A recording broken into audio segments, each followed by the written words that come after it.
कि बहावलपुर में एक बड़ा धमाका हुआ, बड़े अटैक हुए।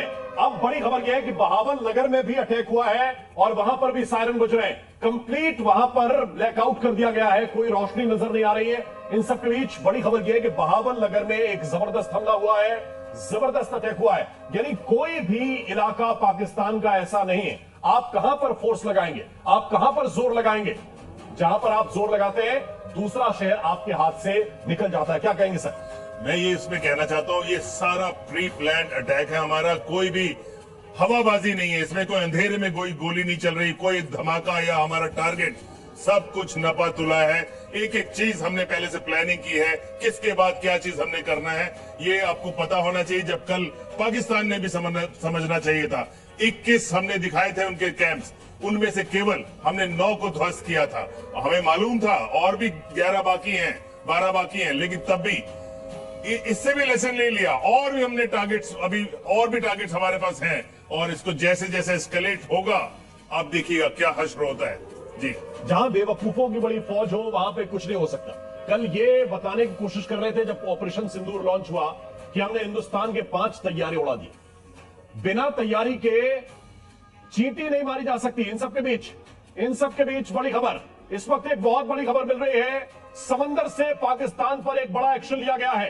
इस वक्त की बहुत बड़ी खबर, बड़ी जानकारी, इस वक्त की कराची पोर्ट तबाह कर दिया गया है। नौसेना ने, नेवी ने कराची पोर्ट को तबाह कर दिया है। इस वक्त का बड़ा अपडेट, ये बड़ी खबर इस वक्त मिल रही है। समंदर से इस बार हुआ है बड़ा अटैक और कराची पोर्ट को तबाह कर दिया गया। कपिल जी, मैंने 22 अप्रैल को एक बात कही थी जी कि अब की बार हमको अपनी फौज को अभी मूव नहीं कराना होगा।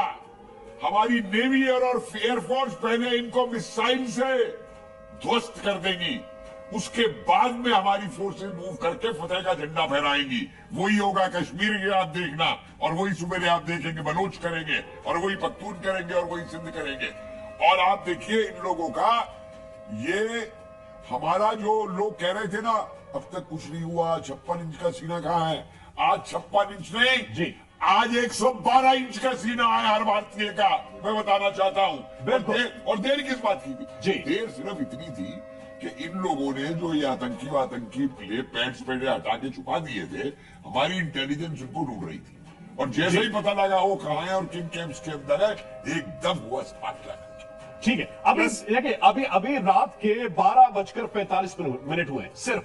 अगर भारत की इस स्ट्राइक को आप देखेंगे, बमुश्किल 2 से 3 घंटे हुए हैं जब भारत ने अपना जोर लगाया। उनकी एयरफोर्स नीचे बैठ गई है सर। और ये 2.5 घंटे में कई शहर ऐसे हैं जिनका एयर डिफेंस सिस्टम पूरी तरह से नेस्तनाबूद हो चुका है, और अभी पूरी रात बाकी है। बात कहना चाहता हूं, एक अभी पूरी रात बाकी है।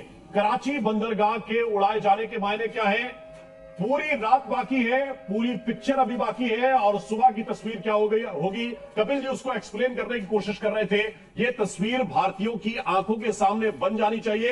एक बड़ी खबर इस वक्त आपको बता रहे हैं, कराची का बंदरगाह पूरी तरह से तबाह कर दिया गया है और नौसेना ने यह बंदरगाह तबाह कर दिया है। मुझे याद आ रहा है 1971 का ऑपरेशन ट्राइडेंट, और मुझे याद आ रहा है ऑपरेशन पाइथन। इन दोनों ऑपरेशन में जिस तरह से भारतीय नौसेना ने कार्रवाई की थी, लेकिन वो कार्रवाई ये थी कि हमने वो पोर्ट उड़ाया, उड़ाने के बाद हम वापस लौट आए। अब ये देखना पड़ेगा कि कैसे अब नेवी आगे रिएक्ट करती है। इसके आगे बढ़ने का इरादा है या यहां पर रुक जाने का इरादा है? इन सब के बीच उरी से एक बड़ी जानकारी मिल रही है। उरी में बॉर्डर पर पाकिस्तान को तगड़ा जवाब दिया जा रहा है और तंगधार में भी पाकिस्तान को तगड़ा जवाब दिया जा रहा है। बॉर्डर पर हिंदुस्तान की तोपें अब गरज रही हैं।